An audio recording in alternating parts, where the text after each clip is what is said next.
Hello, everyone. This is Dr. Rhonda Farrell, the founder of CSTGIA, bringing you week 23 of our Cyber Resilience Protecting What Matters in 2025 series.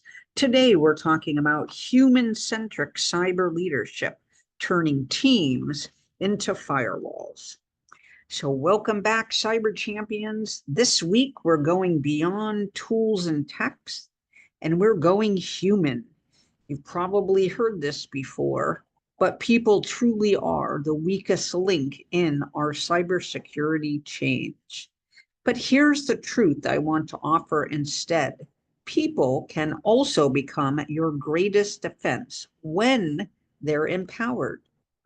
So today we're diving into human-centric cyber leadership and how to turn your team, partners, and collaborators into a living, breathing human firewall.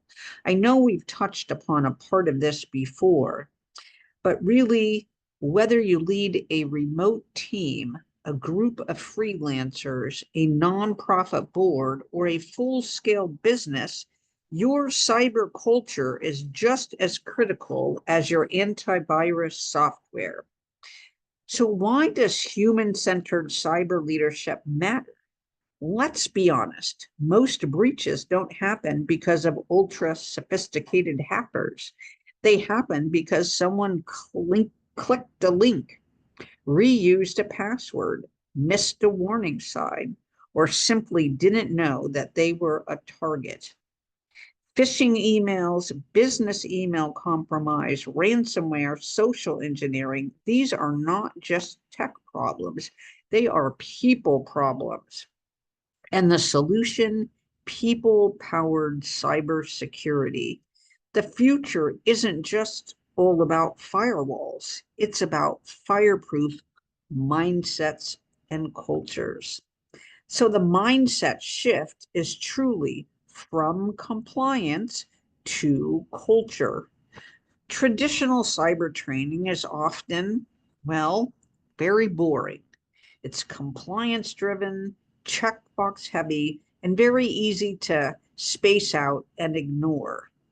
But true cybersecurity resiliency comes when security becomes part of the culture, not just part of the policy. Here's the shift. What not to do. Watch this 20-minute training once a year. What to do. Well, let's have a 5-minute cyber conversation in each of our weekly huddles. What not to do. Don't click bad links in a message that goes out to everyone on a Monday morning. What to do. Let's practice how to spot a suspicious message together. Cyber smart organizations reward curiosity, not shame. They don't punish mistakes, they learn from them. So when you're thinking about building your human firewall, here are 5 leadership moves that you can take because we want you to build a human-centric cyber culture. First, you have to model cyber hygiene at the top.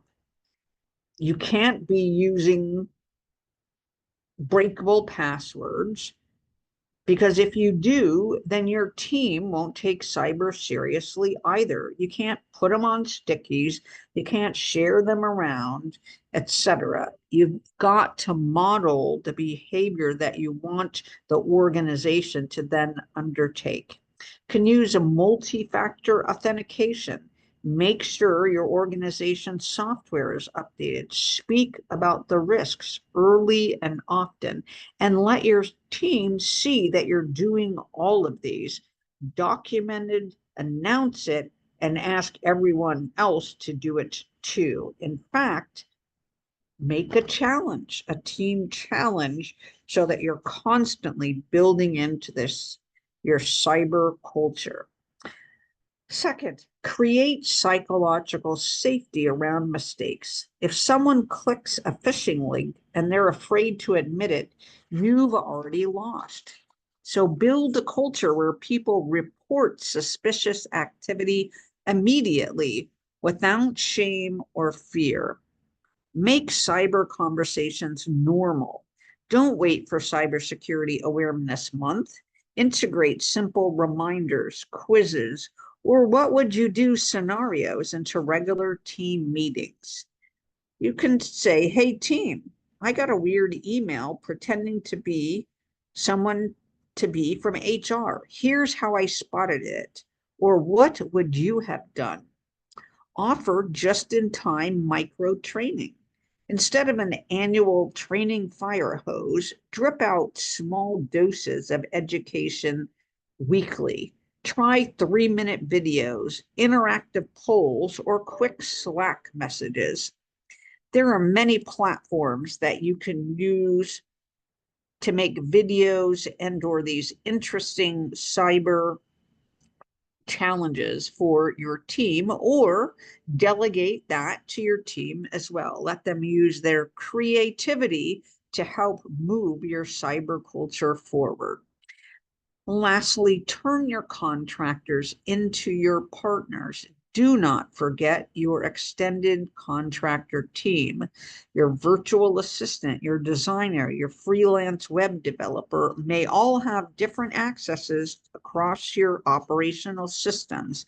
Share your expectations with them clearly. Secure passwords, no sharing, privacy protocols, and clear guidance on what to do for suspicious emails or some type of file related corruption that they're seeing. So, real world example of power of culture, a very small nonprofit that had 0 IT staff, but they had one superpower, and that was their culture. So, in support of building up cyber muscle, they held quarterly cyber story circles where team members shared near miss incidents, lesson learned, and tips. It wasn't fancy, it wasn't a heavy lift, but it was very powerful because they were learning from one another. One intern even spotted a phishing attack pretending to be from their CEO because of something they remembered in a shared story. That report saved them over 12 grand. The lesson, culture scales, tools help, but culture ultimately protects. So this week, ask yourself and your team, do we talk about cybersecurity before there's a crisis? How easy is it for someone on our teams to report a mistake or ask a question? Are we setting clear expectations around cybersecurity for everyone in the network? And are you leading by example when it comes to digital hygiene? So here's our challenge for the next week.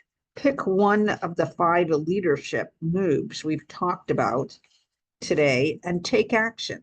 Model a good behavior. Start a short cyber conversation. Share a personal cyber story.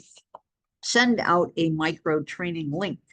Connect with the contractor and review their access, because small shifts equals stronger culture. In closing, you can have the best tech stack in the world, but if your people aren't equipped, your system will not be resilient. In 2025 and beyond, human-centric leadership is cybersecurity leadership. You don't need to be a CISO to make a big difference. You just need to start the conversation and make sure that it keeps going. Join us next week for week 24, Securing the Supply Chain, Third-Party Risk in a Connected World. Get ready to explore how to build resilience beyond your walls with strategies for managing vendors, platforms, and third-party partnerships safely and smartly. Until then, keep leading, keep learning, and throughout all of this, stay cyber secure. Again, this is Dr. Rhonda Farrell, the founder of CSTGIA, wrapping up week 23 of human-centric cyber leadership, turning teams into firewalls.